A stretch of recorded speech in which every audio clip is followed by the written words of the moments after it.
Okay, we're January the 6th, I think we are now. I'm 6 days into dry January. I've got three craft beer, this time non-alcoholic beers. We're just going to go at them one after another. We're going to start with this guy that I picked up this morning from Holland and Barrett. This is Big Drop Brewing Company's Uptown Craft Lager, alcohol-free. Cheers.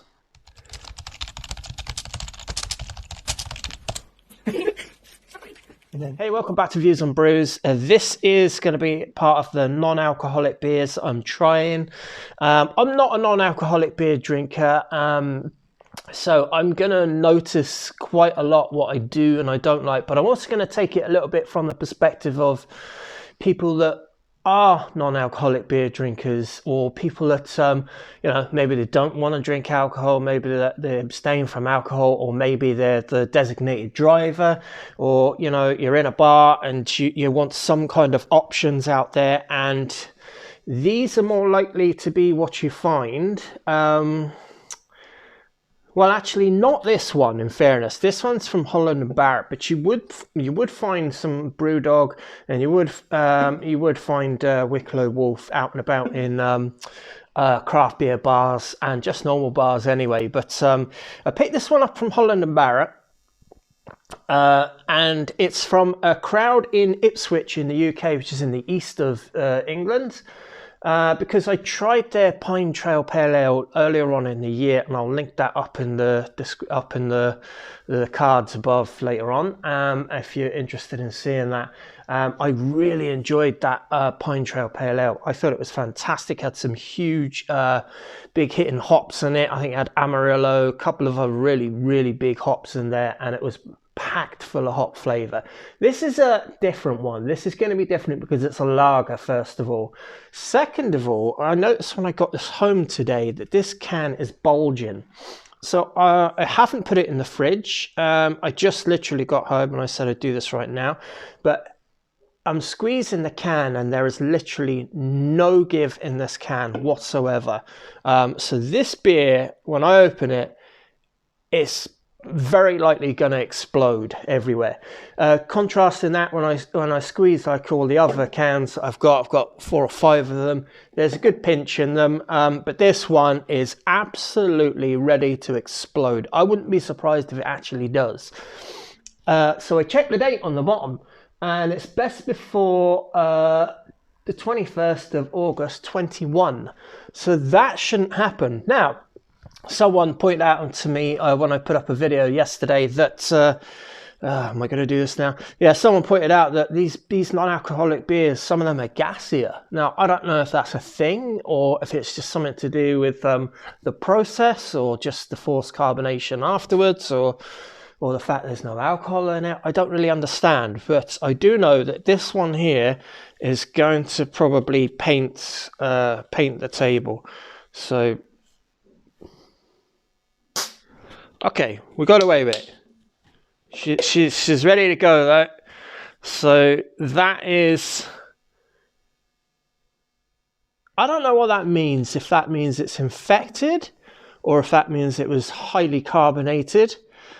I mean, there's no yeast in it to produce alcohol, or there's supposedly not.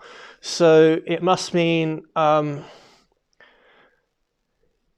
yeah, because the de-alcoholizing process of craft beer, of just beer to make it non-alcoholic, is you basically strip away the alcohol afterwards. Several different methods, but one of them is heating the beer afterwards, and it just de-alcoholizes it. This is 0.5%, I should say. Now, if you got this in a bar, like, I don't know, the barman would probably pour it for you. You probably wouldn't even see this. You wouldn't even get to this stage. I can't even pour that just yet because there's so much foam. It just keeps creating it. Just going to pour it off camera and get some in the glass. Eesh. As I pour it, it's just making more and more and more foam. Let me just see. Can I get some kind of...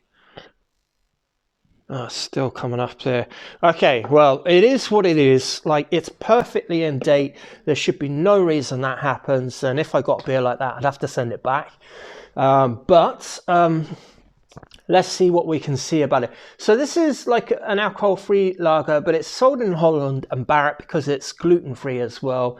So it comes under that health food and beverage category, and that's why they distribute it all over in Holland and Barrett. It's Uptown Craft Lager. It says there's a scale on it. Dinner party, street party. Apparently this is 90% street party. Okay, so if I was having a party on the street and I wanted to have no alcohol, I'd apparently bring this with me. That's kind of weird. That really is that's bizarre. 39 calories per can, which is good. It doesn't tell me per 100 mils. It tells me exactly for the 330 ml can. It's got 39 calories in it, 16 IBUs, which is around about right for a lager, on the low end. It's got Hallertau Herbal, which was one of my favorite hops over here in Porthouse Brewing Company. There's Herbal Pilsner, which is a fantastic beer, and it also has Magnum in it, which is probably a combination of Magnum, probably the bitter, and hop. Hallertau is going to be through the hop, and I already get that really obvious, recognizable herbal aroma to the beer. It is distinctly herbal. Okay, so now the beer has calmed down. You know, I'm just going to pour a bit more in there.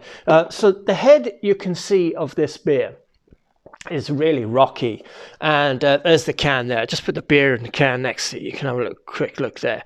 So the head is rocky, and I've noticed that on all of these dealcoholized. So any beer that's gone through that process is probably the stability of the foam on the top of the head is going to be affected negatively.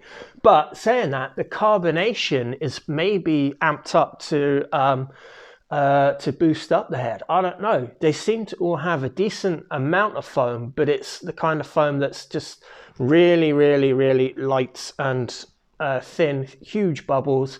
Anyway, it's golden color. It's on the darker shade of golden color. There's a twinge of amber to it. It is, as I said, on the nose. There is that distinct lager aroma that you get from the yeast of lager,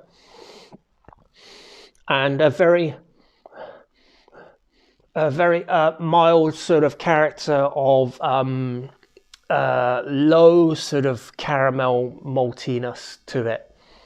Yeah, that's it. Cheers, Slancher. Sorry it took so long to get first sip of it, but let's try this beer that's was dying to get out the can. So unfortunately, it has lost a lot of its carbonation.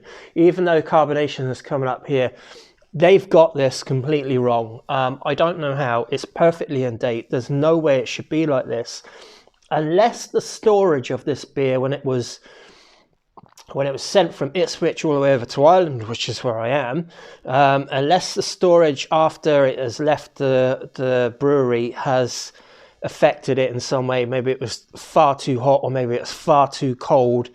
I can't really see any good reason why it should be like this, but there's literally half the carbonation it should have, and all of that has been fizzed away, as you saw on the pour.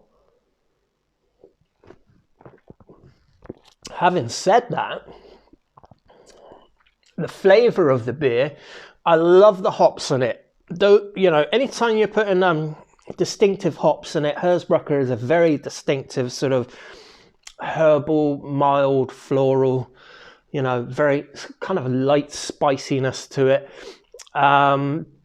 Anytime, you know, is it a bit earthy, minerally? I'm not really sure about that. It's definitely herbal, 100%. Tiny bit citrus, tiny bit. But anytime you're adding those hops to it, you're going to have a nice flavor. But behind that flavor is the lager.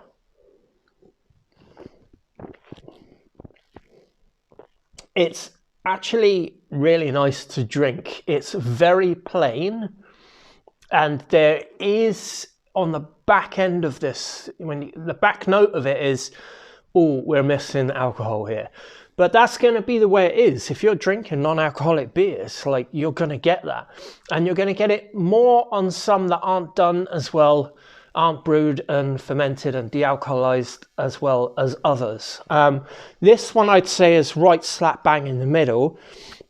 I actually kind of enjoy it. I think it's such a shame that the carbonation isn't there.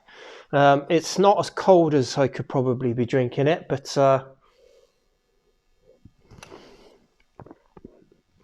that's not bad at all. I really have to say that's not bad. I don't know what's gone on with the carbonation. Maybe you've had this beer before, and maybe you think it's absolutely fine, and you've not had that. It's also gluten-free as well. And really, you know, if I'd have been handed this can at the bar, I would never have said, okay, this is gluten-free. So this has been through separate processes to denature the gluten in it and to de-alcoholize the alcohol in it, which is absolutely amazing when you think about it, because that opens this beer up and this brewery to a whole different market out there that could, you know, otherwise not have the option. Imagine if you were celiac and then you were the designated driver as well. That's an awful thought. Big Drop Brewing Company might be your answer to it. They got the carbonation right. It says easy drinking, full flavour but elegant. Yeah, I'd go with that. Light herbal and floral hop aromas. So I got the hop aromas absolutely bang on, but it was so obvious because they're really there. It also says, what does it say? A hint of caramel, peppered spiciness on the palate, and a touch of orange at the end. I think I might have mentioned pretty much all of that except the orange, but I did say citrus. So without reading the can, you can taste this beer and you can get all the things that it's just said on the outside of the can. I love it when beers do that, when they have on the outside of the can or the bottle or whatever, they tell you what you're going to get and then they deliver on that promise. That's great. I think this is great. Great brewing company. Look at the head there, it's all gone. I'm going to drink the rest of this beer. I just think they just got the carbonation wrong. I don't know what's happened. It's not infected or anything like that. It's not bad at all. I think if you're going out on, if you've got people around dinner parties or anything like that, they're celiac, stick a couple of these in the fridge. If they're non-alcoholic, you know, if they're teetotalers, as the correct term is for these people that don't want to have alcohol or can't have alcohol for, you know, some sort of social reasons or, you know, driving or whatever, bang on, absolutely go for this. And don't worry about this can. I reckon it's just a bad batch. I reckon they do really well because the last beer that I had from them was absolutely spot on. Anyway, that's my view on this brew. Yeah, definitely look out for it. Give it a try. Tip into Holland and Barrett. They've got another one called Pine Trail Pale Ale, which is also fantastic. Yeah, that's it. Sláinte. Cheers. It's on to the next one. Bye.